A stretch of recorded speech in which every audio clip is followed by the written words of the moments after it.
Hello guys, welcome to another exciting day. Welcome to my channel. Welcome to YJ Digital World. I remain your host, Agu Joseph. So guys, on this tutorial video, I'll be guiding you through on how to remove the background of an image before using them on your project, and how to use camera raw to sharpen up your image for your design project precisely. So guys, if you are new to the channel and you are yet to subscribe, do well to smash the subscribe button. Turn on the post notification bell to get notification whenever I upload new content.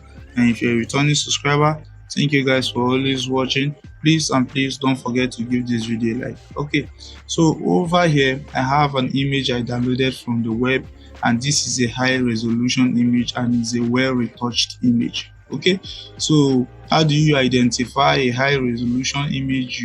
After opening the image on your Photoshop, you slide over to image and all the way to image size, and here is the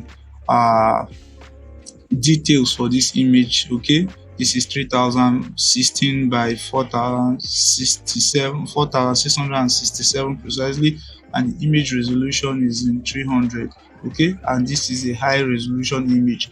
And if you notice, on high resolution images, when you zoom in, you notice that the more you zoom in, you notice that the image does not easily rasterize. Rather, okay, you still see more of the skin tone and the skin textures clearly. I'll always advise that whenever you're carrying out a design project for your client, you should always ask them for high quality images, high resolution images. Okay, this helps to boost the look of your design project, okay, and thereby making the design to actually pop. So in order for me to remove the background for this image, all I have to do is to slide over to my adjustment all the way to solid fill. I need to create a solid fill layer over here. So I'll select a darker shade of red. Okay, that is a lighter value of red rather. I click on this. So after I'm done with that, come to where I have the icon of the padlock and drag it to the trash can over here.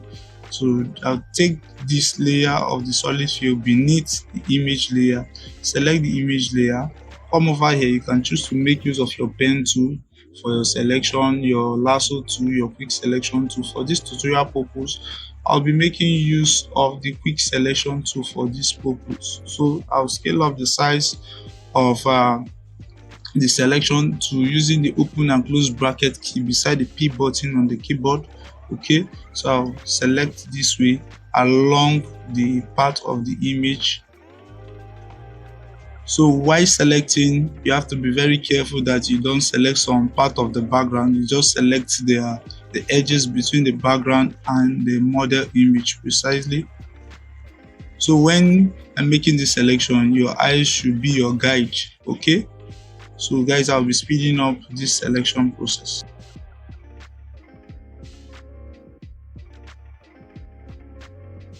So after you are done with the whole selection process of the model image, okay, the next thing you have to do is to come to where we'll have the select and mask option over here. So just left click on it. So here is the refine edge interface. On the refine edge interface, you come over the view mode and change this to overlay precisely.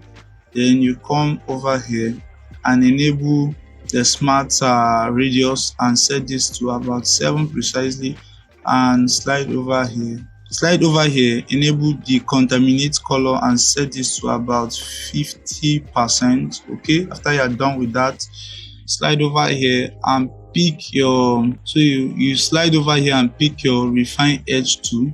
Okay, so after you are done with that, scale up the size using the open and close bracket key beside your P button, and right click to make sure that the hardness is set on 0 precisely. That's for that.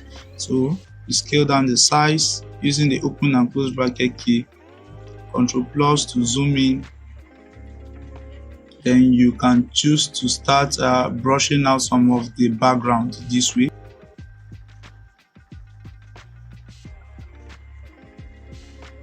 So you have to be very careful, just brush.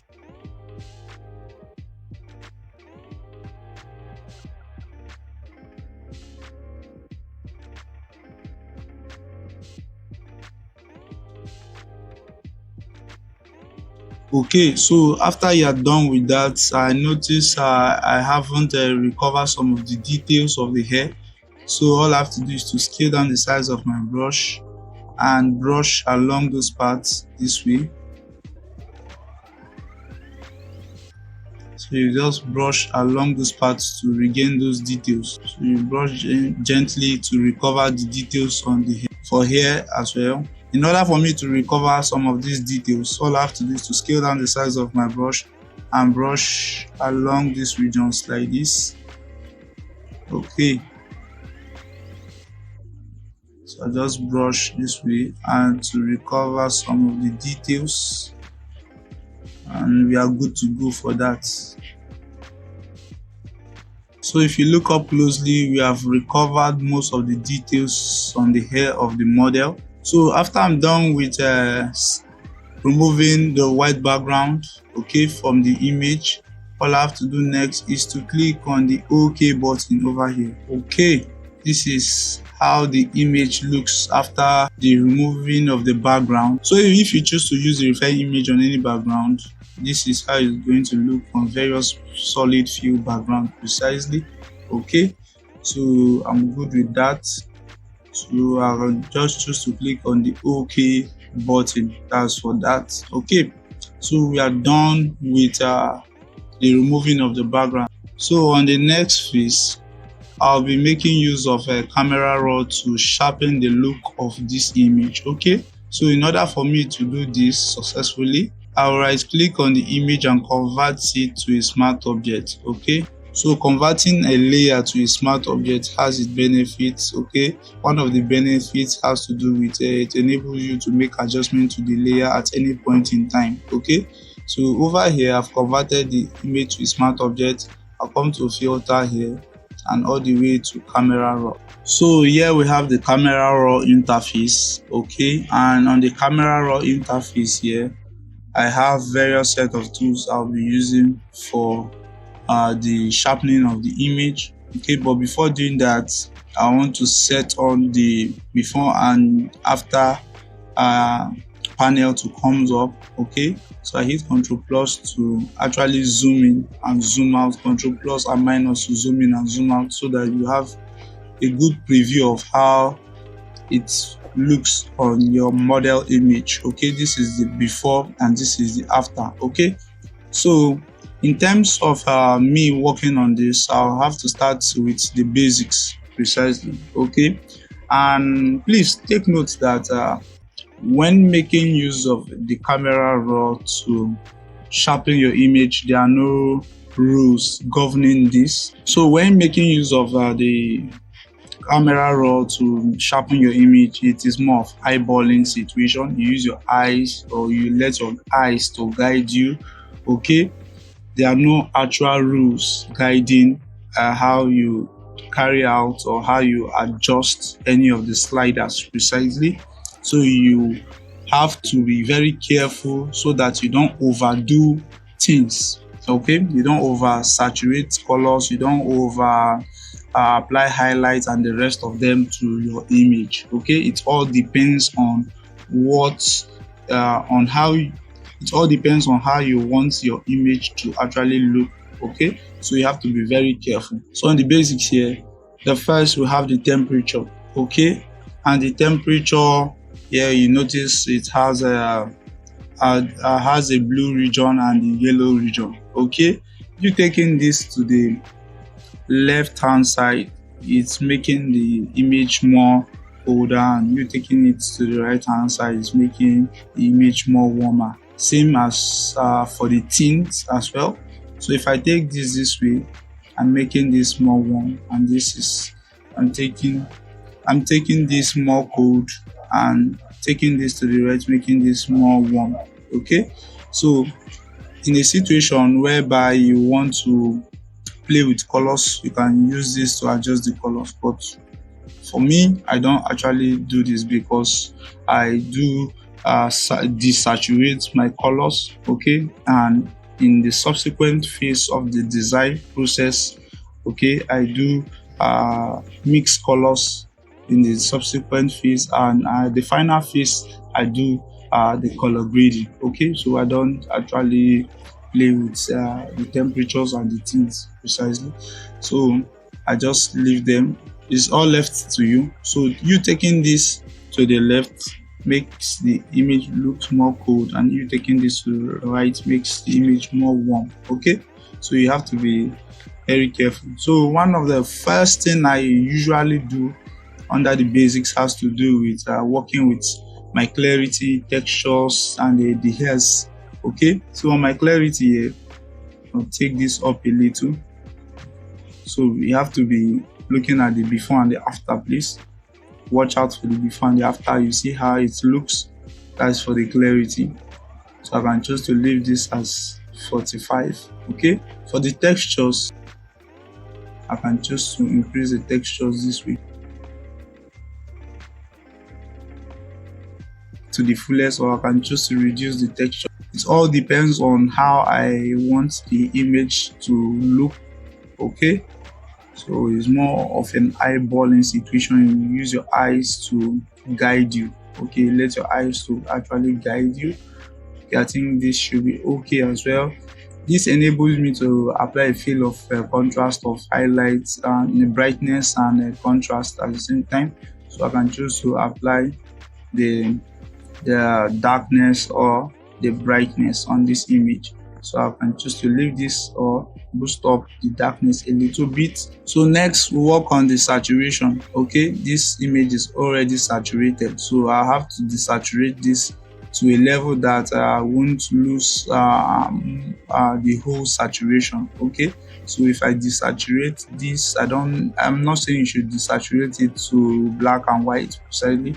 You should desaturate it to a level that you still see some of the skin colors. Okay, I think this is still okay for this. Okay, the main reason of me desaturating an image is for me to avoid oversaturation of the colors on my design project. Okay, if I have a highly saturated image and I use them on my design project, at the final phase when I'm doing my color grading and color mixing, I've noticed that my model image will be highly oversaturated. So it is better for me to have a desaturated image, so that when I'm blending in my colors at the final phase, the colors will be perfect and they will be well balanced. Okay, on the design project. So I can choose to come over here, add a feel of exposure if needed, or reduce the exposure. So you just play with the slider. There are no rules governing this. It is more of an eyeballing situation. You let your eyes to guide you. If you need to add contrast, you add. If you don't need, you adjust the sliders. So it all depends on what you intend. The highlights is not much, you improve the highlights or you adjust the highlights. So it's all left to you. The whites and boost it up, you can still adjust it. So there's no actual rules. Please take note, there are no actual rules. So basically I only work on my textures, clarity, the diesel, and precisely my saturation. Then if the colors are too bright, I reduce the highlights, the contrast, and the whites precisely. Where shadows are needed, I add more shadows to them by boosting up the shadows and the black, as well as the exposure. Okay, that is under the basics. So the next I have to come to the details. On the details here, I can choose to sharpen the look of this image. Okay, you see how it is actually looking like. Okay, so I can choose to sharpen it to about this amount is okay. That's for that. So over here I can use this noise reduction to reduce the amount of noise on the face. So you have to also be very careful with the way you play with this particular slider. If you take it this way, your image will have a look of a plastic view, like you have a rubber kind of image. So you have to be very careful. So while reducing the noise, you reduce it to, I think, to a good minimum. Okay, that in which some of the details won't be actually lost out from the image. So I think this is okay. And if I'm done with this, the next thing I do is to click on the OK button. Okay, so this is the final result. Okay, this is with the camera raw and this is without the camera raw. Okay, without, and this is with the camera raw. Okay, so ladies and gentlemen, we have come to the end of today's tutorial. If you do find this tutorial helpful, do well to give this video a like, do well to smash the like button. Okay, and if you are new to the channel and you are yet to subscribe, do well to smash the subscribe button. Turn on the post notification bell to get notification whenever I upload new content. And if you are a returning subscriber, thank you for always watching. Please and please don't forget to give this video a like. Thank you guys for watching.